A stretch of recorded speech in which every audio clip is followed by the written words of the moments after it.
اعوذ باللہ من الشیطان الرجیم بسم اللہ الرحمن الرحیم الحمد للہ رب العالمین الصلاۃ والسلام علی اشرف الانبیاء والمرسلین وسید العربی والعجم وجد الحسن والحسین بالقاسم محمد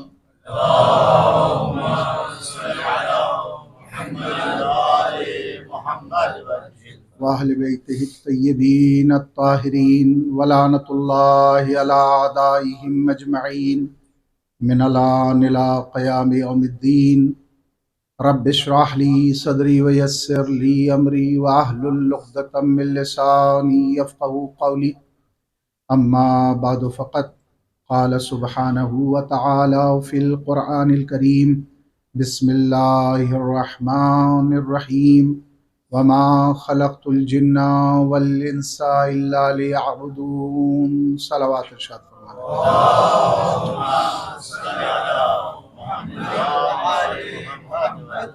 عزیزان محترم اور کلمہ گویان سرور کائنات محبان عصمت و طہارت، قرآن کریم کی انتہائی مشہور آئے وفی ہدایہ کی تلاوت کی ہے، اور جو آغاز میں آپ سے وعدہ کیا تو اس کی بھی تکمیل کرنا مقصود ہے۔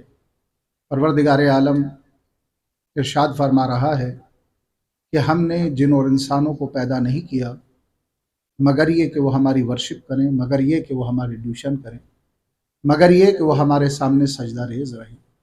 تو پروردگار عالم نے فقط انسانوں کے اوپر فرض قرار نہیں دیا ہے عبادتوں کو، بلکہ جنوں کے اوپر بھی عبادتوں کو فرض قرار دیا۔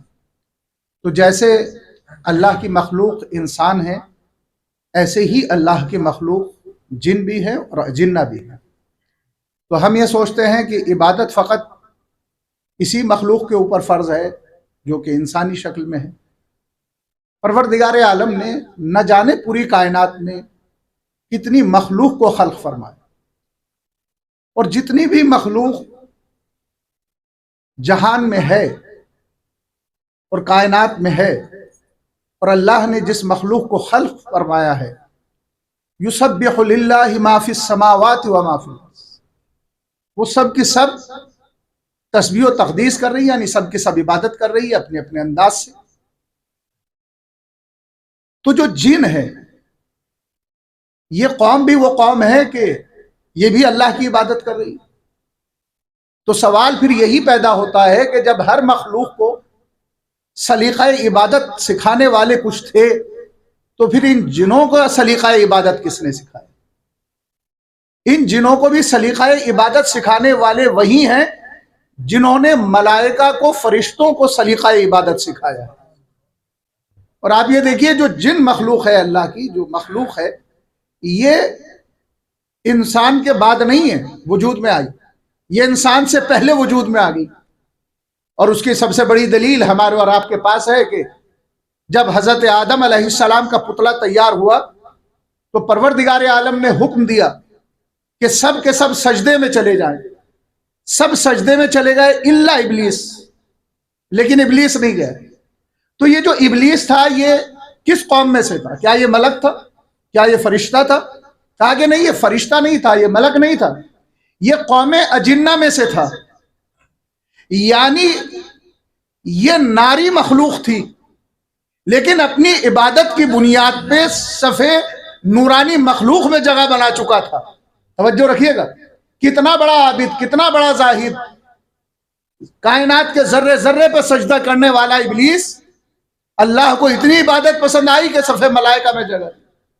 اور جب حکم دیا کہ سب کے سب سجدے میں چلے جائیں تو سب کے سب سجدے میں چلے گئے، لیکن ایک تھا کہ جو سجدے میں نہیں گئے۔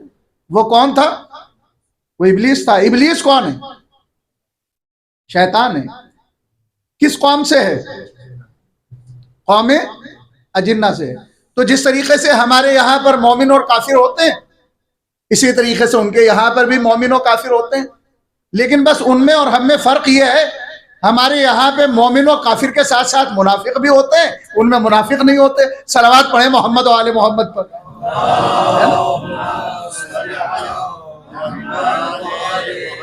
کیونکہ یا وہ مومن ہے یا وہ کافر ہے۔ اچھا دیکھیے عزیزان گرامی، انسان کو اللہ نے اشرف المخلوق بنایا ہے نا۔ اشرف المخلوق کا مطلب کیا ہے کہ تمام مخلوق میں سب سے اشرف، یعنی فرشتوں سے بھی افضل بنایا اللہ نے۔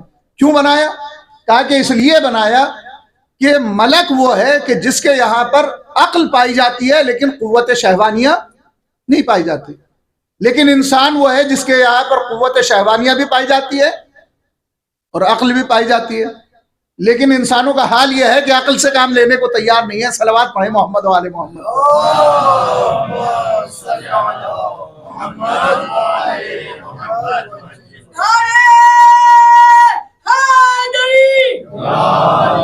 تو عزیزان گرامی عقل ہے۔ اچھا جنوں کے پاس بھی عقل بھی ہے، قوت شہوانیہ بھی ہے۔ تو اگر آپ انسانوں کو کہیں گے بھائی انسان جنوں سے کس بنیاد پہ افضل ہے، تو آپ کہیں گے کہ عقل کی بنیاد پر، تو عقل تو وہاں پہ بھی پائی جا رہی۔ آپ کہیں گے کہ پھر کس بنیاد پر یہ انسان اشرف المخلوق قرار پائے؟ کیوں قبلہ؟ یہ ہم نے کہا کہ انسان اس وجہ سے افضل ہے کیونکہ اس کے پاس عقل ہے۔ تو جن کے پاس بھی تو عقل ہے، جن کے پاس بھی عقل ہے، تو جب جن کے پاس بھی عقل ہے تو یہ اشرف المخلوق کیوں نہیں؟ تو میں اپنے دوستوں کو ایک ہی جواب دیتا ہوں، انسان اشرف المخلوق اس وجہ سے ہے کہ پروردگار عالم نے اس نور کو کسی بھی مخلوق کی صورت میں ظاہر نہیں کیا۔ پروردگار عالم نے محمد و آل محمد کے نور کو انسانی صورت میں ظاہر کیا، تو پروردگار محمد و آل محمد کے نور کو افضل ترین اور اشرف ترین خلق کی صورت میں ظاہر کرے گا۔ صلوات پڑھ دے محمد و آل محمد۔ یہ اشرفیت کی سب سے بڑی دلیل ہے، کیونکہ محمد و آل محمد پیکر بشریت میں ڈھل کے دنیا کے اندر آئے، اس وجہ سے افضل قرار دیا۔ دوسری بات یہ ہے کہ پروردگار عالم نے کائنات میں جتنی بھی مخلوق کو خلق فرمایا، کسی کے لیے حکم نہیں دیا کہ اس کے سامنے سجدہ کرو۔ پروردگار عالم نے حضرت آدم علیہ السلام کے پتلے کو تیار کرنے کے بعد ارشاد فرمایا جتنے بھی ہیں سب کے سب سجدے میں چلے جائے۔ پروردگار بتانا چاہتا ہے کہ دیکھو یہ انسان کتنا عظیم ہے، کتنا معتبر ہے، کتنا پاک و پاکیزہ ہے، کتنا اعلیٰ ہے کہ ہم نے سب کی جبینوں کو اس کے سامنے جھکا دیا۔ لیکن یہ یاد رکھیے گا اگر اس کی عقل اس کی شہوت پہ غالب آ جائے تو یہ اشرف المخلوق ہے، لیکن اگر اس کی شہوت اس کی عقل پہ غالب آ جاتی ہے تو پھر یہ حیوان سے بھی بدتر ہو جاتا ہے۔ صلوات پڑھے محمد و آل محمد۔ پھر یہ حیوان سے بھی بدتر ہو جاتا ہے۔ تاریخ اور نظیر اور مثال ہمارے سامنے موجود ہے۔ کربلا کے میدان میں اشرف المخلوق بھی موجود تھی اور وہ افراد بھی موجود تھے جو حیوان سے بدتر کربلا میں ہو چکے تھے، اس لیے کہ کربلا میں حیوان ایسے ایسے ہیں کہ جنہیں ہم حیوان نہیں کہہ سکتے ہیں کہ وہ اہل بیت کا کتنا احترام کر رہے تھے، لیکن وہ کیسے افراد تھے عزیزان گرامی، کیسے درندے تھے جو محمد و آل محمد پر ظلم کر رہے تھے۔ تو دونوں تصویریں کربلا کے میدان میں ملتی ہیں، انسانوں کی وہ تصویر بھی جو اشرف المخلوق ہے اور انسانوں کی وہ تصویر بھی کہ جو حیوانوں سے بدتر ہے۔ صلوات پڑھیں محمد و آل محمد۔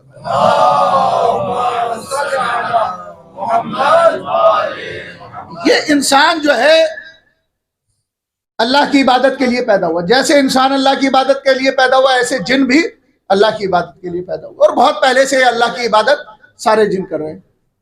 اب عزیزان گرامی حضرت آدم تشریف لائے تو اب یہ ایسے رہبر ہیں کہ جو جنوں کے بھی رہبر ہیں اور انسانوں کے بھی رہبر ہیں، کیونکہ حجت خدا ہے، ہر خلق پر حجت ہے، اور یہ سلسلہ چلا رسول خدا تک تشریف لائے۔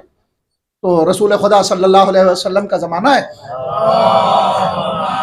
جیسے انسان آپ سے سوال کرنے کے لیے آ رہے ہیں ایسے جن بھی آپ سے سوال کرنے کے لیے آ رہے ہیں، اور پھر مولا کائنات کا زمانہ آتا ہے، جس طریقے سے انسان آپ سے سوال کر رہے ہیں ایسے ہی جن بھی آپ سے سوال کر رہے ہیں۔ تو اب کون ہے کہ جو خلیفہ رسول ہے، تو اس میں بحث کرنے کی ضرورت نہیں ہے کہ جو انسانوں کے ساتھ ساتھ جنوں کے مسائل کو حل کر سکے وہی جانشین پیغمبر ہے۔ صلوات پڑھیں محمد و آل محمد پر۔ یہ ہے جنوں کی تاریخ،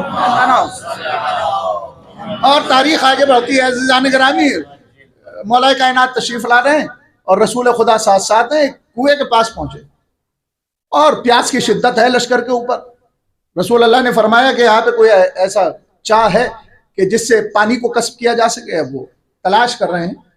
کہا کہ یا رسول اللہ ایک چاہ تو ہے یہاں پر، لیکن جو آدمی بھی وہاں پہ جاتا ہے وہ واپس نہیں آتا، اس لیے کہ اس کنویں کے اوپر جنوں کا قبضہ ہے. اسی کو جنگ بیر العلم کہا جاتا ہے. کہا کہ کون ہے کہ جو پانی لے کر آئے گا؟ اب ایک صحابی چلے اور جیسے ہی انہوں نے ڈول کو ڈالا، نیچے سے جنہوں نے رسی کو کاٹ دی. پھر دوسرے صاحب چلے. اب تیسرے صاحب معلوم نہیں کہ گئے یا نہیں گئے. لشکر پہ ہیبت طاری ہو گئی، کسی کی ہمت نہیں ہو رہی کہ وہاں جائے. اب وہی آگے بڑھا جو ہر میدان میں آگے بڑھتا تھا. اب وہی آگے بڑھا جس نے اپنی انگوشت کی پشت کے اوپر خیبر کو اڑا دیا تھا. اب وہی آگے بڑھا جس نے مرحب و انتر کو دو کیا تھا.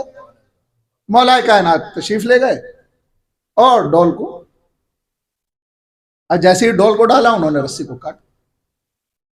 مولا کائنات نے پھر دوسری مرتبہ ڈول کو ڈالا، انہوں نے پھر رسی کو. پھر مولا کائنات نے تیسری مرتبہ ڈول کو ڈالا، پھر وہ رسی کو. اب مولا نے فرمایا کہ اب حجت خدا ہو کر میں اپنی حجت تمام کر چکا ہوں. اس بار اگر اب کے رسی کٹی تو تمہاری خیر نہیں، تمہاری خیر نہیں. اب وہی ہوا، جیسے ہی ڈول ڈلی اور رسی کٹی تو مولا کائنات نے ذوالفقار کو نکالا اور کنویں میں تشریف لے گئے. باہر تو سب آوازیں آ رہی تھیں، کبھی تکبیر کی آوازیں آتی تھی اور کبھی ان کی آوازیں بلند ہو رہی تھی.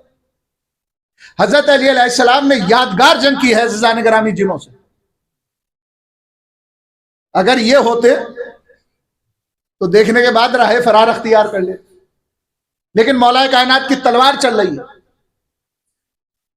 اور یہ جنوں کا سردار کہہ رہا ہے کہ ہم نے کسی کی بھی نہیں مانی آج تک اور ہم نے کسی بھی نبی کی بات کو تسلیم نہیں کیا. حضرت علی علیہ السلام نے وہیں پر اس کے سردار کے جو سر تھا اسے قتل کیا، سردار کو قتل کیا. اور جب سردار قتل ہو گیا تو مولا نے بچے ہوئے لوگ جنوں سے کہا ہے کہ کیا اب تم ایمان قبول کرتے ہو؟ تو ان سب نے کہا یا علی ہم ایمان قبول کرتے ہیں. اور پھر انہوں نے کہا لا الہ الا اللہ محمد الرسول اللہ علی ولی اللہ. الحمدللہ ناقص کلمہ نہیں پڑھا، کامل کلمہ پڑھا ہے. صلوات پڑھے محمد والے.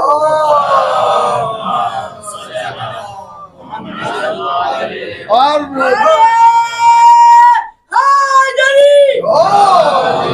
تب میرے استاد فرماتے تھے کہ مولا کائنات نے اب ان جنوں کا جو سردار بنایا ہے اس سردار کا نام ہے ظافر جن. صلوات پڑھے محمد والے محمد. ظافر جن یہی جو کربلا میں امام حسین علیہ السلام کی مدد کے لیے آئے.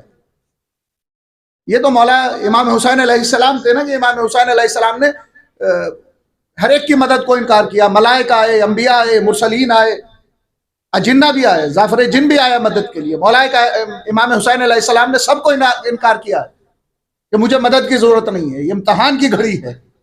عزیزان گرامی امام کی پاور بہت زیادہ ہوتی ہے، اس کی طاقت بہت زیادہ ہوتی ہے. اگر وہ چاہے تو ہر چیز پہ اس کا اختیار ہے. پانی کو حکم دے تو پانی بہا کے لے جائے، ہوا کو حکم دے تو ہوا اڑا کے لے جائے، آگ کو حکم دے تو آتش اسے جلا کے راکھ کر دے، زمین کو حکم دے تو زمین اپنے اندر سمو لے. آپ نے ہجرت کے موقع پہ دیکھا ہوگا کہ جب ایک تلاش میں آیا ہے رسول اللہ کے اور اس نے سوچا کہ یہ رسول اللہ سامنے موجود ہیں، میں جانے کے بعد انہیں اطلاع دوں گا اور انعام حاصل کر لوں گا، تو اس کا گھوڑا زمین میں دھسنے لگا. توجہ رکھیے گا عزیزان گرامی، یعنی امام اور معصوم اور حجت اور نبی وہ ہوتا ہے کہ کائنات کے ذرے ذرے پہ اس کا اختیار ہوتا ہے. کائنات کے ذرے ذرے پہ اختیار ہوتا ہے.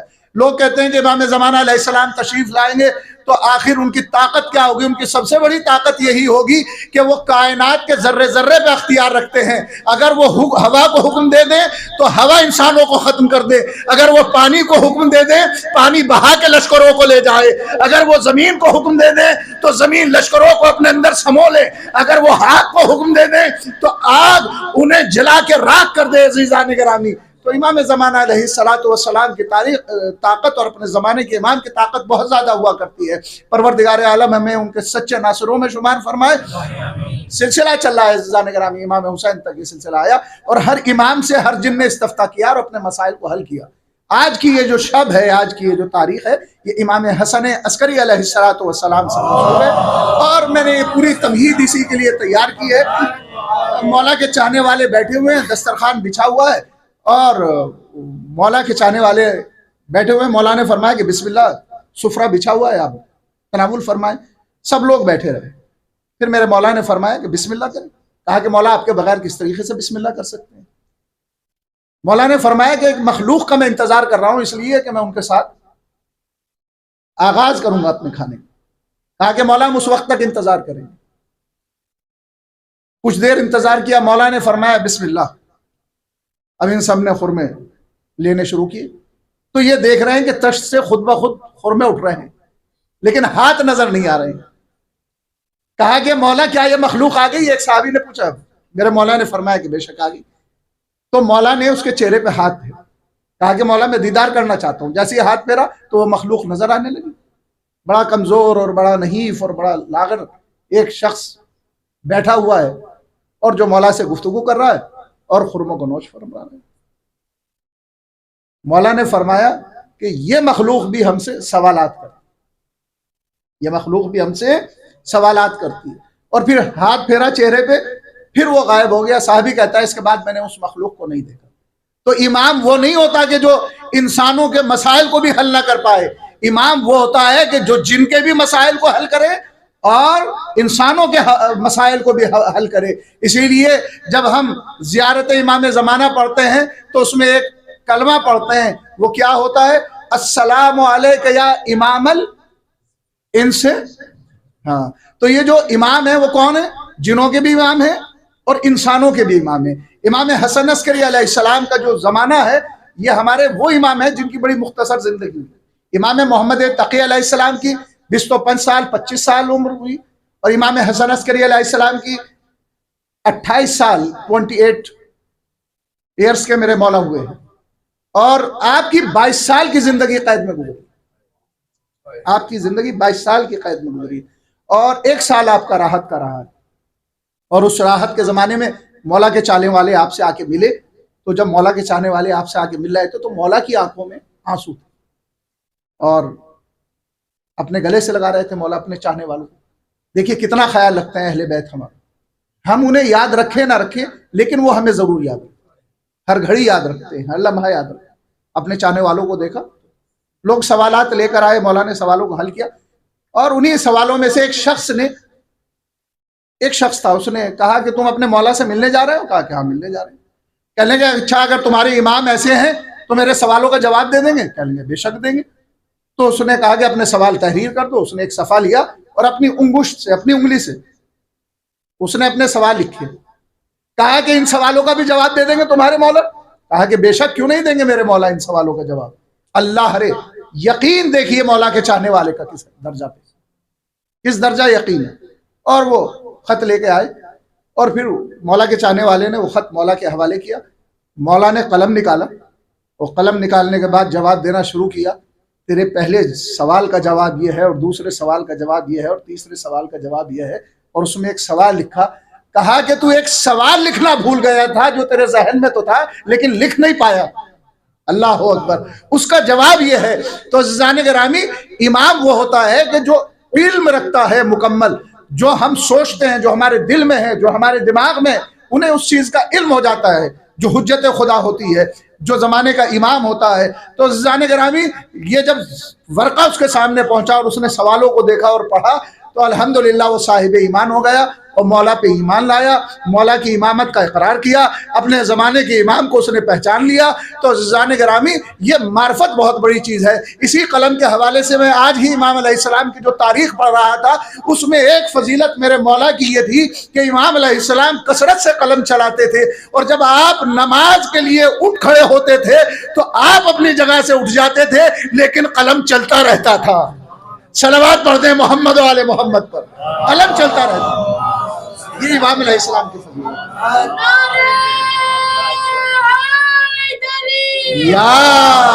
اور امام علیہ السلام کی چند خصوصیات ہیں۔ امام اہل بیت کے گھرانے میں 2 حسن ہیں۔ پہلا حسن امام حسن، دوسرے حسن حسن عسکری، یعنی یہ آخری حسن ہے، یہ آخری حسن ہے۔ اور پھر آپ ہیں حسن عسکری. عسکری کہتے ہیں لشکر کو. آپ کا لقب یہ عسکری کیوں پڑا؟ یہ لقب اس لیے پڑا کہ بادشاہ وقت نے بلوایا, 90,000 فوجی تازے تازے منگائے تھے, اور مولا سے فرمایا کہ آپ جائزہ لے لیں. یعنی یہ سمجھ رہا تھا کہ مولا کو مروب کر دیں گے. تو مولا نے فرمایا کہ بادشاہ وقت ذرا ان 2 انگلیوں کے درمیان بھی تو دیکھ. اب جب اس نے 2 انگلیوں کے درمیان دیکھا کہ ملائکہ کے دستے آ رہے ہیں, اللہ اکبر, یعنی اس کا 90,000 کا لشکر تھا, وہاں 90 لاکھ سے بڑا لشکر فرشتوں کا نظر آ رہا تھا.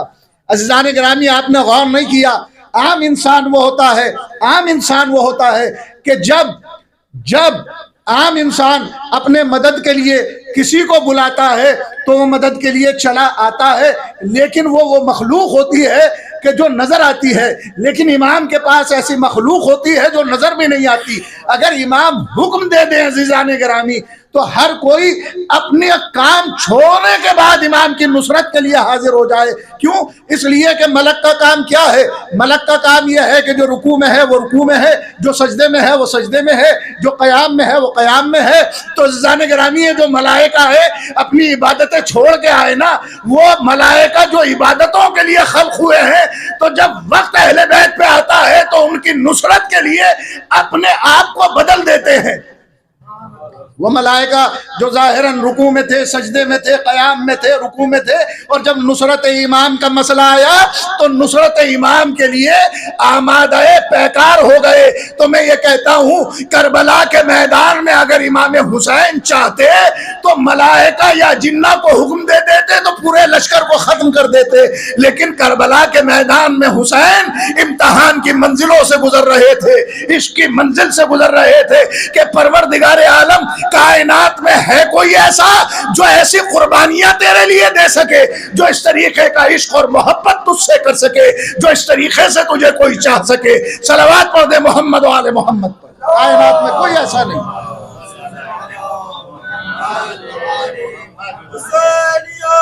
زندہ زندہ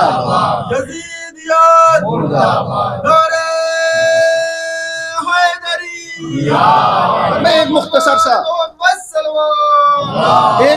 سا واقعہ اور مجلس کو میں تمام کر رہا ہوں, انشاءاللہ موضوع کو سمیٹ رہا ہوں میں اپنے. عزیزان گرامی, ایک مولا کی چاہنے والی تھی. یہ امام علیہ السلام کا زمانہ چلا, امام حسن عسکری علیہ السلام. تو امام حسن عسکری علیہ السلام کا زمانہ ہے, اور مولا کی خدمت میں کچھ لوگ آئے, مشرف ہوئے, آپ کو دعوت دی ایک جگہ, تو مولا تشریف لے گئے. تو وہ شخص کہتا ہے کہ ایک شخص نوجوان وہاں پہ بیٹھا ہوا تھا جو بڑا خوبصورت تھا. وہ اٹھا, 2 طریقے کی روایت وارد ہوئی, اور اٹھنے کے بعد اس نے کہا کہ مولا اس پتھر پہ آپ مہر لگا دیں. اور یہی واقعہ دوسرے انداز سے اس طریقے سے ہے کہ جیسے ہی مولا اس بزم میں پہنچے تو سب سے جب ملاقات ہو گئی تو مولا نے ایک نوجوان کی طرف دیکھا جس کے چہرے سے نور ساطع ہو رہا تھا, اور فرمایا اے نوجوان, وہ پتھر دے جس پہ تو مہر لگوانا چاہتا ہے. یہ ام حاتم نام کی ایک خاتون تھی, اور یہ وہ خاندان تھا کہ جس نے ہر معصوم سے پتھر پہ مہر لگوائی, رسول خدا سے لے کر امام حسن عسکری علیہ السلام تک. جب بھی کوئی دعویٰ یہ کرتا تھا کہ میں امام وقت ہوں, میں جانشین پیغمبر ہوں, تو پتھر کو سامنے کر دیتی تھی. اگر اس پتھر پہ مہر اس طریقے سے لگ جاتی تھی جیسے موم پہ مہر لگ جاتی ہے تو وہ سمجھ جاتی تھی کہ امام برحق ہے, اور اگر کوئی اس پہ مہر نہیں لگا پاتا تھا تو سمجھ جاتی تھی کہ امام برحق نہیں ہے. تو یہ میرے مولا نے فرمایا کہ لا, وہ پتھر دے دے, میں اس پہ مہر لگاتا ہوں. اس شخص نے پتھر کو دیا, امام علیہ السلام نے مہر کو لگایا. ایک مرتبہ مولا کے قدموں میں گر گیا اور کہا کہ مولا, میرے ذہن میں خیال پیدا ہو رہا تھا کہ آپ امام برحق ہیں یا نہیں ہے, مجھے یقین حاصل ہو گیا کہ آپ ہی امام برحق. امام علیہ السلام خود یقین کی دولت آپ کو اور ہمیں عطا فرماتے ہیں. یہ ان کی, اور یہ یاد رکھیے گا عزیزان گرامی, ظاہراً معصوم تخت نشین ہو یا نہ ہو, کائنات محتاج رہتی ہے امامت کی, بادشاہت محتاج رہتی ہے امامت کی. ہر دور کے اندر بادشاہت امامت کی محتاج رہی ہے. اور جب کبھی اسلام پہ وقت آیا تو اسلام کی عزت اور آبرو کس نے بچائی؟ محمد و آل محمد نے بچائی. زمانہ گواہ ہے کہ امام حسن عسکری علیہ السلام کا زمانہ ہے, اور بادشاہ وقت تھے. قحط کا یہ عالم ہو گیا ہے کہ لوگ پیاس اور بھوک کی وجہ سے مرنے لگے. بادشاہ نے 3 روز تمام علماء کو اکٹھا کیا اور کہا کہ سب لوگ نماز استسقا پڑھیں، نماز طلب باران.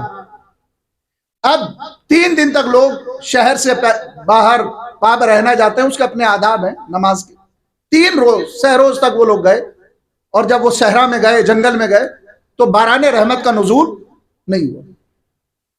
ایک عیسائی عالم تھا، اسے اطلاع ملی کہ بارش نہیں ہو رہی. اس نے اعلان کیا کہ میں آج دعا کروں گا اور دیکھیے کیسے باران رحمت ہوتی.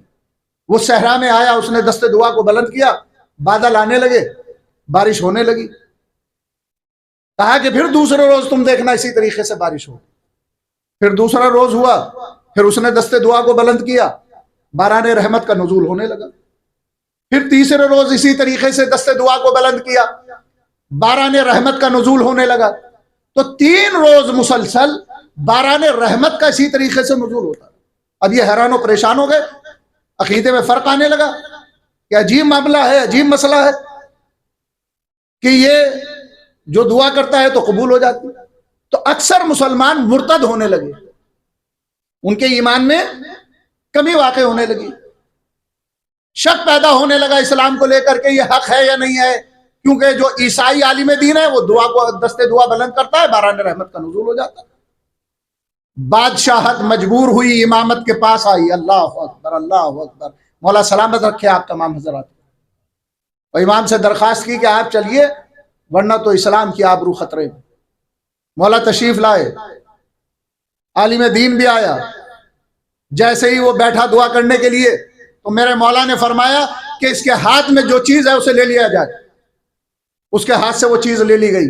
مولا نے فرمایا کہ اب دعا کرو. اب وہ دعا کر رہا ہے، بارش نہیں ہو رہی ہے. اب وہ دعا کر رہا ہے، بارش نہیں ہو رہی ہے. باران رحمت کا نزول نہیں ہو رہا ہے. اللہ کی حجت آگے بڑھی، مصلے کو بچھایا، 2 رکعت نماز بجا لائے. دست دعا بلند ہونا تھا کہ بادل آنے لگے، باران رحمت کا نزول ہونے لگا. تو عزیزان گرامی، اب تمام مسلمان مسرور ہو گئے. بادشاہ وقت آگے بڑھا. آخر یہ ماجرا کیا تھا کہ پہلے اس کی دعا قبول ہو رہی تھی اور اب اس کی دعا قبول نہیں ہوئی. تو میرے مولا نے فرمایا کہ اس کے پاس ایک نبی کے جسم کی ہڈی تھی، وہ جب بھی زیر آسمان آتی تھی تو عزیزان گرامی پروردگار عالم اس کی برکت سے بارش کا نزول کر دیتا تھا. وہ جب بھی زیر آسمان آئے گی تو بارش کا نزول ہونے لگے گا. مولا نے اس ہڈی کو لیا، ایک پارچے میں رکھا اور اس کی تدفین کر دی. یہی وجہ ہے کہ امام زمانہ علیہ السلام بھی جب بھی طواف کعبہ کرنے کے لیے آتے ہیں، چاہے چند قطرے ہی باران رحمت کے پڑھیں، وہ ضرور پڑھتے ہیں. عزیزان گرامی صلوات پڑھ دیں محمد و آل محمد پر.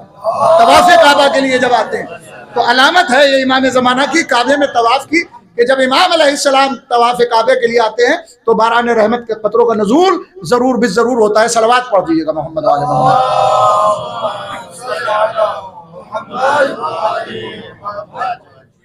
اور بہرحال میں یہاں پہ بات کو روکتے ہوئے آپ سب حضرات کا میں شکر گزار ہوں، کیونکہ کل تو میں تقریر کے لیے انشاءاللہ، آج آخری شب ہے غم کے حوالے سے، اور پھر کل سلسلہ ہو جائے گا خوشی کا انشاءاللہ. اور سال بھر مولا آپ کو شاد و آباد رکھیں، کوئی غم نہ دے سوائے غم سرکار سید الشہداء کے. میں اپنے تمام سامعین کا بے پناہ شکر گزار ہوں جنہوں نے مجھے بڑی محبتوں کے ساتھ سنا، اپنی بہنوں کا جنہوں نے زحمتیں برداشت کی، اور ان سب میں ہم سب شکر گزار ہیں جناب یونس صاحب کے اور بھابھی کے.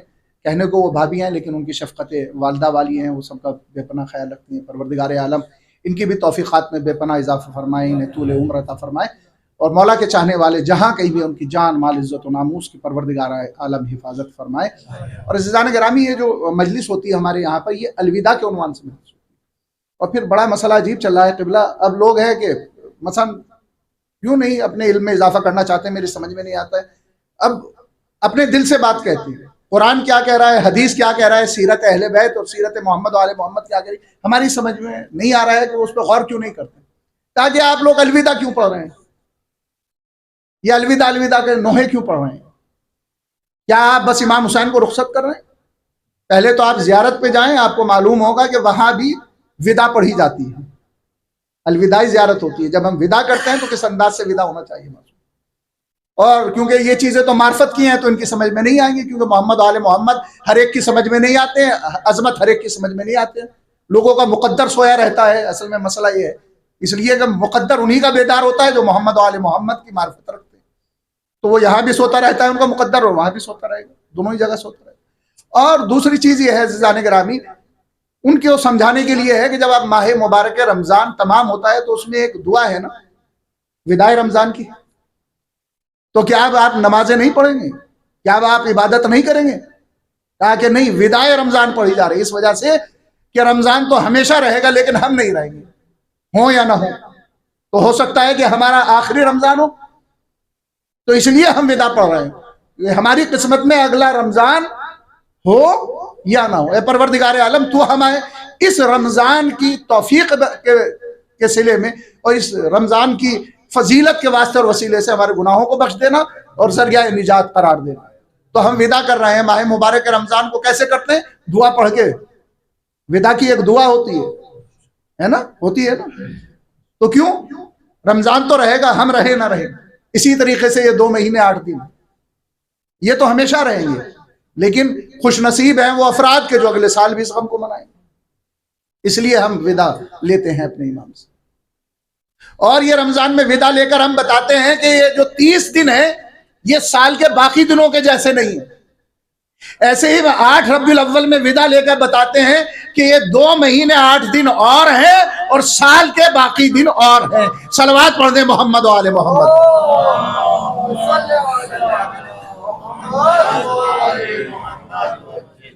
اور عزیزان گرامی، کیونکہ یہ شب بڑی قیامت کی بھی شب ہے، اور یہ امام زمانہ علیہ السلام کی یتیمی کی شب ہے، امام حسن عسکری علیہ السلام کی شہادت کی شب ہے۔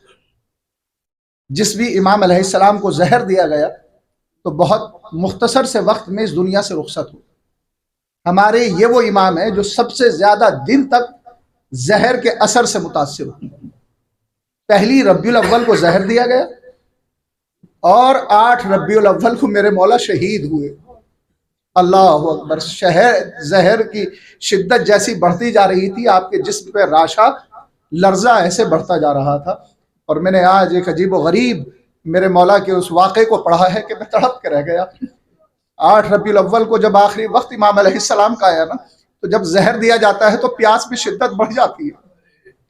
مولا نے کاسے کو اٹھایا تو آپ کے ہاتھ میں اتنا لرزہ تھا کہ آپ اس کوزے کو اپنے دہن تک نہیں لے جا پا رہے تھے۔ ایک مرتبہ میرے مولا نے فرمایا کہ وہ میرا جو کمسن شہزادہ ہے اسے بلایا جائے۔ امام زمانہ کو قریب بلایا۔ امام زمانہ علیہ السلام کا سن صرف 5 سال کا ہے۔ مولا نے نگاہوں سے دیکھا، امام زمانہ آگے بڑھے، اپنے بابا کے سینے سے جا کے لگے، اپنے ہاتھ سے امام حسن عسکری علیہ السلام کو پانی پلایا۔ میں کہوں گا مولا بڑے خوش نصیب ہیں، آپ کے لال نے آپ کو پانی پلا دیا، لیکن ہائے کربلا کے میدان میں حسین 3 دن کا بھوکا پیاسا۔ اللہ اللہ! عزیزان گرامی، امام زمانہ کی موجودگی میں امام حسن عسکری علیہ السلام اس دنیا سے رخصت ہوئے۔ امام علیہ السلام نے غسل و کفن دیا، نماز جنازہ کے لیے آمادہ کیا۔ امام زمانہ علیہ السلام ایک مرتبہ پھر پردے میں چلے گئے، لیکن جب نماز جنازہ کا وقت آیا، امام زمانہ کے چچا آگے بڑھ کے نماز پڑھانا چاہتے تھے۔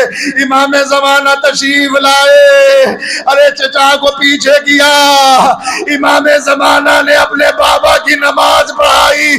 میں کہوں گا امام، ارے آپ نے اپنے بابا کی نماز جنازہ پڑھا دی، لیکن ہائے کربلا کے میدان میں عابد بیمار کے ہاتھوں میں ہتھکڑیاں، پاؤں میں بیڑیاں، گلے میں خاردار توق، ارے میرا لاغر امام، ارے اپنے بابا کے لاشے سے اٹھا۔